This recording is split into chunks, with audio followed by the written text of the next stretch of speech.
Mangwana ni mwalelepo vukenjani class vanave Africa. Welcome to Africa. Good morning. The news and current affairs show bringing you everything you need to know.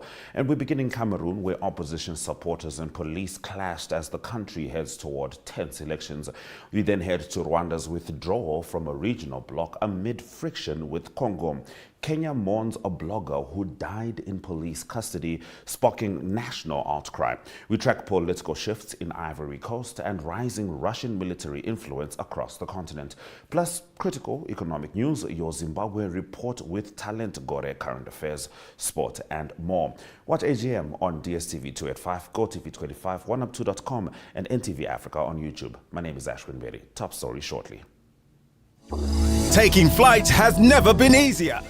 Paratus is introducing Sky-Fi internet packages with speeds that will have you reaching for your seatbelts. Starting from $500 million, excluding VAT, per month, with speeds reaching up to 10 megabits per second. There's even a prepaid option where you can top up your Sky-Fi internet for just $15 million per gigabyte. No contracts, no fuss. Visit your nearest Paratus branch to find out more. Or go to paratus.africa/Namibia to sign up online. Always prepared, Paratus.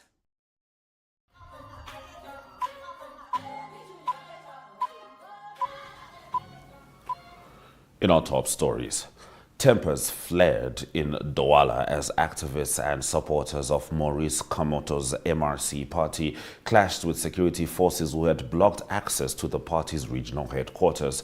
Tensions rose following the announcement that Kamoto would be arriving in the city to hold a meeting, prompting authorities to shut down parts of Douala and restrict motorcycle taxi movement, especially around the airport. Supporters expressed frustration, questioning why Kamoto's presence was being treated as a national security matter. Kamoto posted a video claiming police were detaining him at his residence to prevent him from reaching the headquarters. The unrest comes as Cameroon prepares for presidential elections in October, with incumbent Paul Biya expected to seek an 8th term. Biya, in power since 1982, faces rising criticism over increasing political repression, including arbitrary arrests and a ban on demonstrations. Kamoto officially received 14% of the vote in the contested 2018 election, and the atmosphere around the upcoming polls is already marked by fear and confrontation. Rwanda has announced its withdrawal from the Economic Community of Central African States, ECCAS, intensifying diplomatic friction following renewed conflict in eastern Congo involving the Rwanda-backed M23 rebel group. Kigali had anticipated assuming the bloc's chairmanship during a summit in Equatorial Guinea, but was bypassed in favor of the host country, a move Rwanda condemned as unjust and contrary to ECCAS principles. The Rwandan government accused Congo of manipulating the regional body and stated it saw no reason to remain in an organization acting against its founding values. Although the timeline of Rwanda's departure remains unclear, the symbolic exit reflects escalating regional tensions. The office of Congolese President Felix Tshisekedi claimed that ECCAS had formally acknowledged Rwandan aggression and demanded a withdrawal of its forces from Congolese territory earlier this year. M23 fighters seized 2 key cities in eastern Congo, leaving thousands dead and igniting fears of a broader regional war. Efforts to mediate, including interventions by African leaders and governments from the US and Qatar, have so far failed to de-escalate the situation. Moving on. Several police officers in Kenya have been suspended after the suspicious death of a 31-year-old blogger and teacher, Albert Ojwang, while in police custody. Ojwang was arrested in Homa Bay following a defamation complaint by Deputy Police Chief Eliud Lagat and transported over 350 kilometers to Nairobi. Authorities claim he fatally injured himself by hitting his head against a cell wall, but human rights groups are disputing that account. Amnesty International Kenya has demanded an independent investigation, calling the circumstances very suspicious. In response to growing public outrage, the Inspector General of Police confirmed that all officers on duty during Ojwang's detention, including the commanding officer, have been interdicted. Now, the Independent Policing Oversight Authority has launched a probe and vowed full accountability. Ojwang's arrest was reportedly tied to a post on social media platform X criticizing a government official. The incident has intensified scrutiny over Kenya's handling of digital dissent, especially following the recent prosecution of a developer who built an app opposing a finance bill. A post-mortem is expected to determine the exact cause of death.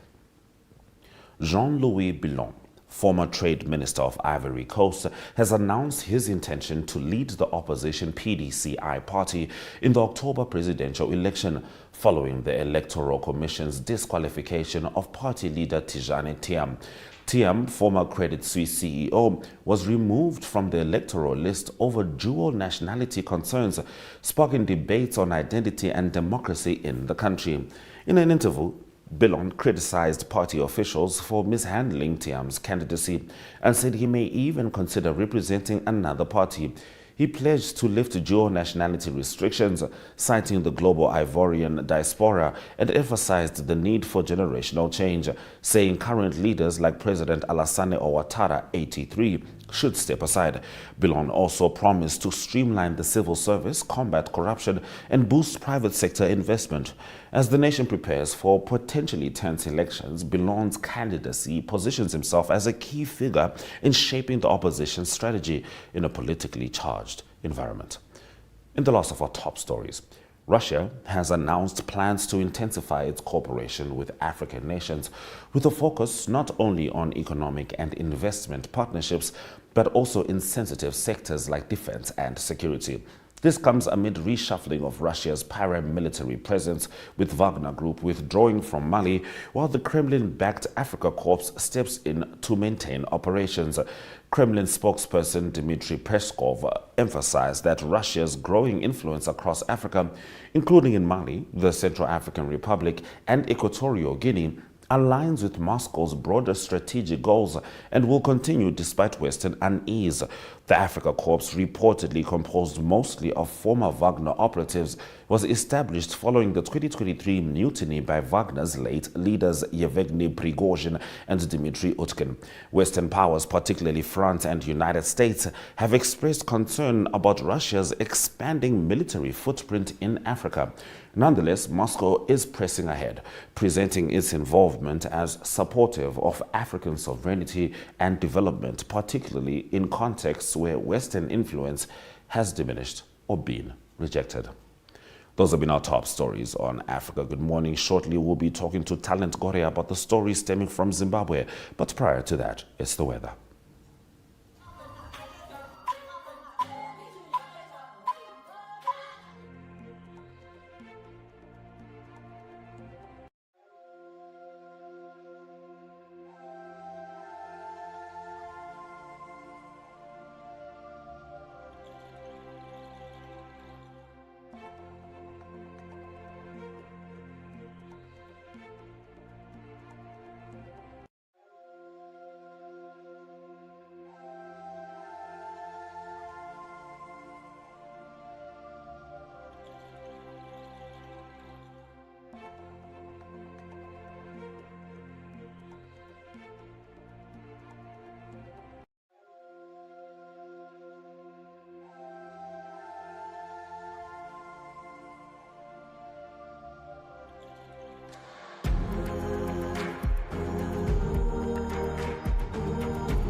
It's time for us to receive the Zimbabwe report delivered by Talent Gore. Talent Wamukase.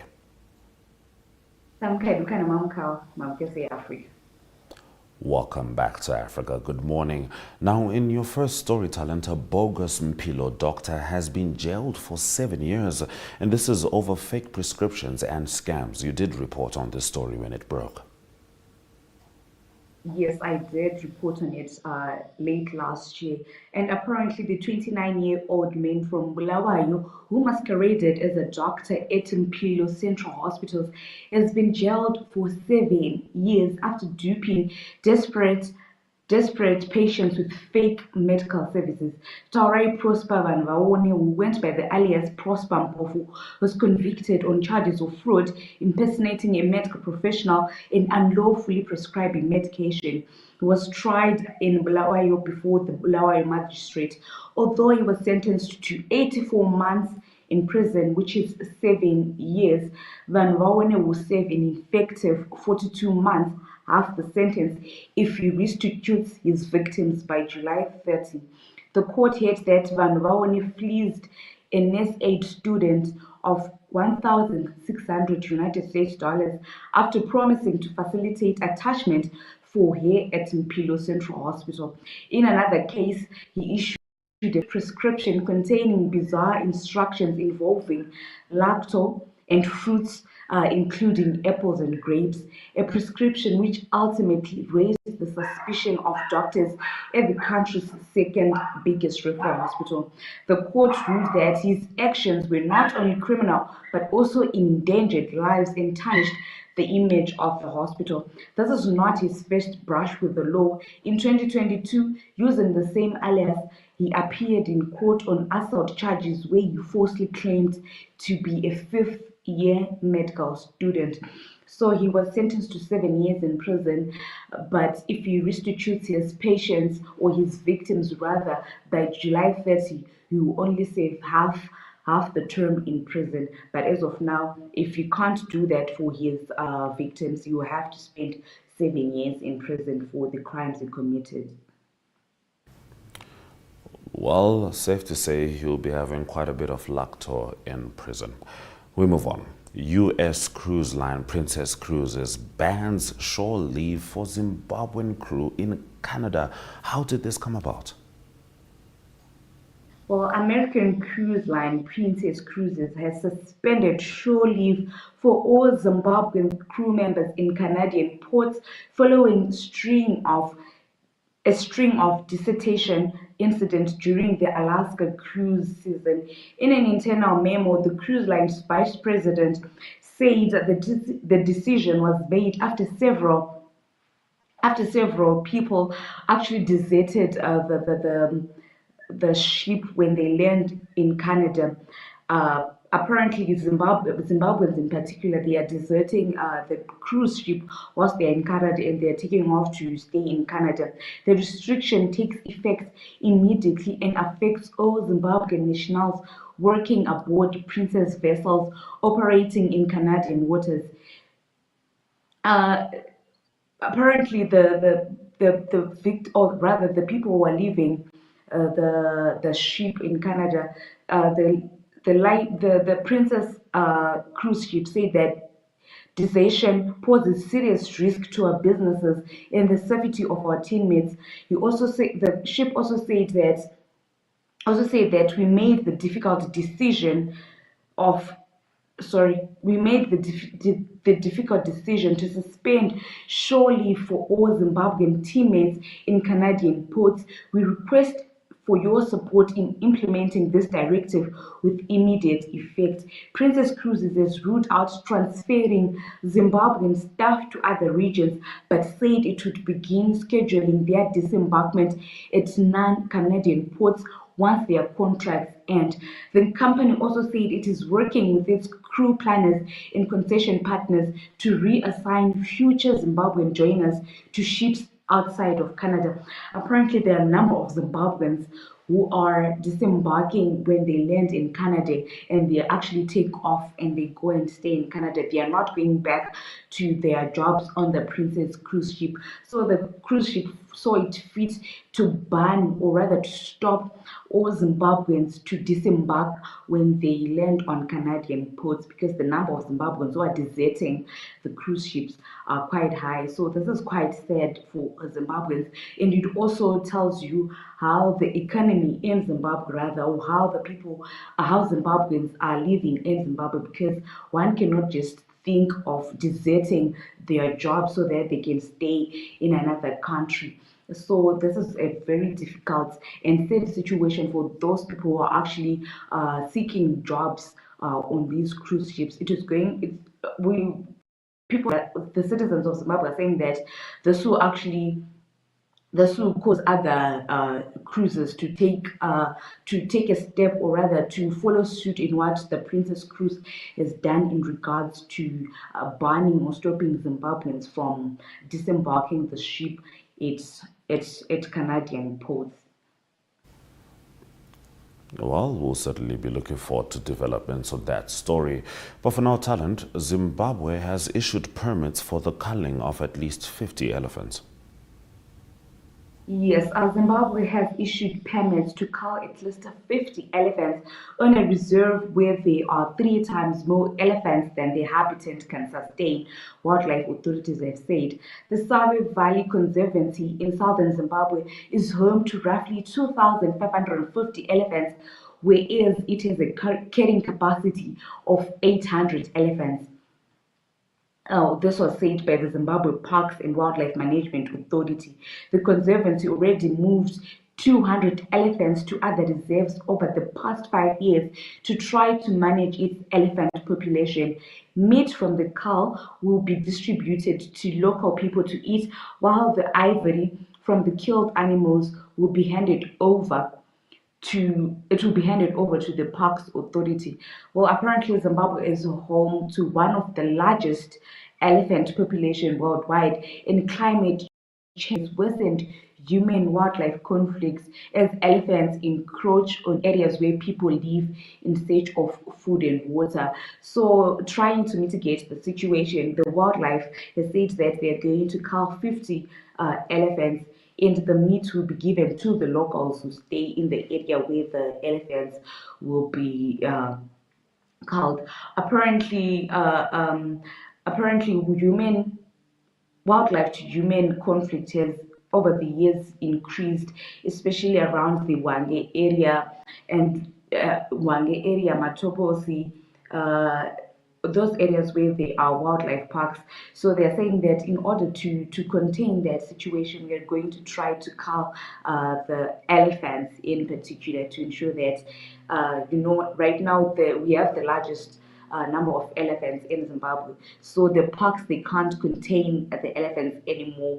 They have a current capacity of 800 elephants, but as of now, in the Save Valley Conservancy, there are 2,550 elephants, which is way above the current capacity of that. So we're going to be seeing how the wildlife and parks is going to ensure that they contain the elephants, and to ensure that they are the parks carry the number of elephants they are intended to carry, not above that.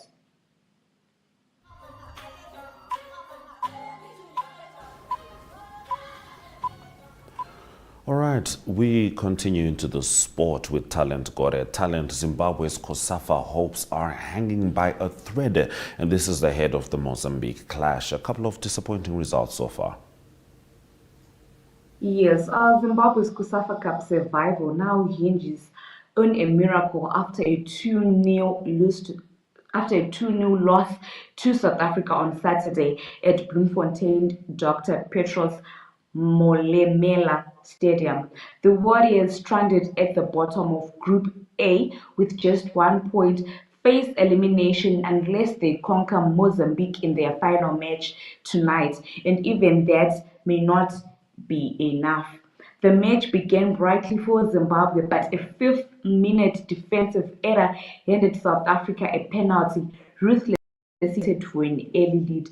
Despite flashes of resistance, Zimbabwe never recovered. South Africa sealed victory when Kabelo Dlamini struck late, exposing the Warriors' fragility. Mozambique tops the group with 4 points after a 1-1 draw with Mauritius, which has 2 points, while South Africa 3 points leapfrogs the Warriors. For the Warriors to advance, they must beat Mozambique and hope that South Africa loses or draws against Mauritius. A win would lift Zimbabwe to 4 points, but if South Africa wins, they'll finish on 6 points, eliminating the Warriors regardless of their results. So right now, we are just hoping that a miracle will happen and the Warriors can actually proceed. But as of now, in the Group A, the Warriors have 1 point, and we're just hoping for a miracle, and we hope that we can at least stay in the games. But we're just hoping for a miracle because this is a bad for the Warriors, for the national team itself. Well, part of being a warrior means at some point you have to fight. Let's see what Vakomana do. Thank you very much for bringing us the news stories from Zimbabwe Talent. You're welcome, and thank you very much for having me. It's always good having you on Africa Good Morning. Let's have a look at the economic indicators.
Thank you for staying with Africa Good Morning throughout the broadcast. These are some of the stories that we looked at. In Cameroon, police opposition supporters clash as election looms. Rwanda quits Central African bloc in dispute with Congo. Kenyan blogger dies in police custody and officers suspended. So, those are some of our top stories. DStv 2 at 5, GOtv 25, oneup2.com, and NTV Africa on YouTube is precisely where you can find us tomorrow. We continue with the Botswana report and, of course, other top stories stemming from the beautiful continent. From me, Ashwin Bedi, and the Africa Good Morning team, Swera Jakanaka.